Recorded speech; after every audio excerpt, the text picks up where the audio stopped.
कल 5 मिनट जरूर मिलेगा।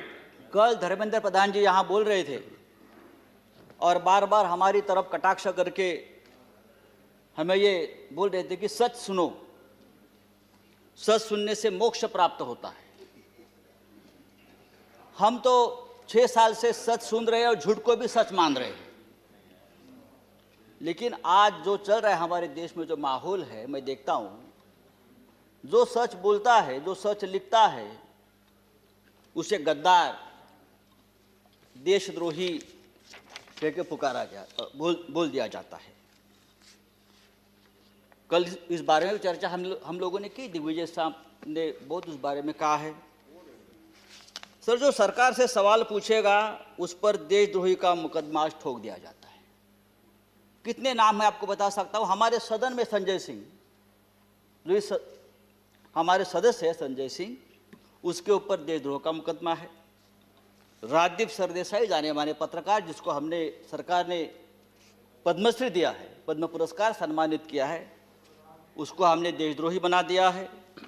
शशि थरूर, जो यूनाइटेड नेशन में हमारे देश के प्रतिनिधि थे, एमपी है, कैबिनेट में थे, उसको भी देशद्रोही का उसके ऊपर मुकदमा ठोक दिया है। जो सिंघू बॉर्डर पर रिपोर्टिंग करने वाले मंजीत सिंह, धर्मेंद्र सिंह और भी ऐसे बहुत से पत्रकार हैं या लेखक है, उसको हमने इस कानून के तहत, देशद्रोह के कानून के खिलाफ मुकदमा ठोक दिया है। मुझे लगता है कि हमारे कानून के किताब में से सब आईपीसी धाराएं खत्म कर दी और सब देशद्रोही की धारा एक वही रख दी है। डोमेस्टिक वायलेंस हो तो भी देशद्रोह का मुकदमा आप ठोक देंगे। पंतप्रधान मोदी हमारे लिए आदरणीय है। देश के प्रधानमंत्री जी का हम सम्मान करते करते रहेंगे। उन्हें प्रचंड बहुमत मिला है देश चलाने के लिए, हम ये मानते हैं। लेकिन बहुमत जो होता है वो अहंकार से नहीं चलाया जाता। बहुमत बड़ा चंचल होता है। हमारे मराठी के एक संत है तुकाराम, संत तुकाराम, उसने कहा है, निंदकाचे घर असावे शेजारी। उसका मतलब है जो आपका निंदक है, जो आपके ऊपर क्रिटिसाइज करता है, आपको आईना दिखाता है, वो आपके आसपास रहना चाहिए, उसका घर आपके बगल में रहे। लेकिन आज ऐसा है कि जो निंदा करे, जो टीका करे, आप उसको बदनाम कर देते हो। जैसे किसान आंदोलन, जिस तरह से इस किसान आंदोलन को भी बदनाम करने की कोशिश या साजिश चल रही है, मुझे लगता है देश के प्रतिष्ठा के लिए ठीक नहीं है, किसानों के लिए ठीक नहीं है, हम सब के लिए ठीक नहीं है। 26 जनवरी को लाल किले पर तिरंगे का अपमान हुआ, उससे हमारे प्रधानमंत्री बहुत दुखी हो गए, पूरा देश दुखी हो गया। लेकिन लाल किले पर तिरंगे का अपमान करने वाला जो कोई दीप सिद्धू है, वो कौन है, किसका आदमी है, उस बारे में तो आप नहीं बताते। वो किसका आदमी है, उसको किसने ताकत दी है, ये सिद्धू अब तक पकड़ा नहीं गया। लेकिन 200 से ज्यादा किसान इस प्रकरण में तिहाड़ जेल में बंद है और उनके ऊपर देशद्रोह का मुकदमा चल रहा है।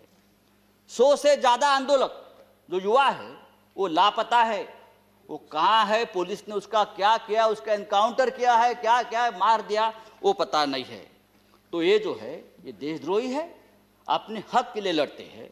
लेकिन देश प्रेमी कौन है हमारे देश में? अर्नब गोस्वामी, जिसके वजह से एक निरपराध व्यक्ति महाराष्ट्र में जिसने आत्महत्या की, कंगना रनावत, ये देश प्रेमी है। राष्ट्रीय नेशनल सिक्योरिटी ऑफिशियल सीक्रेट संदर्भात, उस संदर्भ में उसने जो सामने लाया है, पूरा ऑफिशियल सीक्रेट तोड़ दिया हमारा। बालकोट स्ट्राइक के बारे में पहले से ही जानकारी सबको बता दी।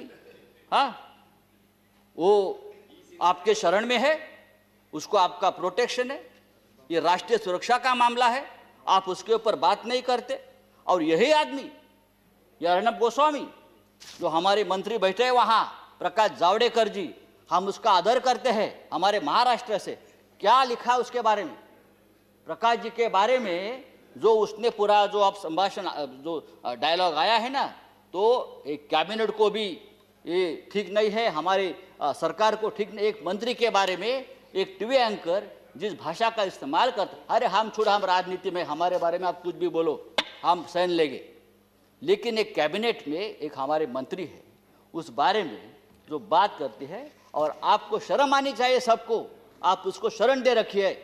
तो ये जो चल रहा है ये नहीं चलेगा सर।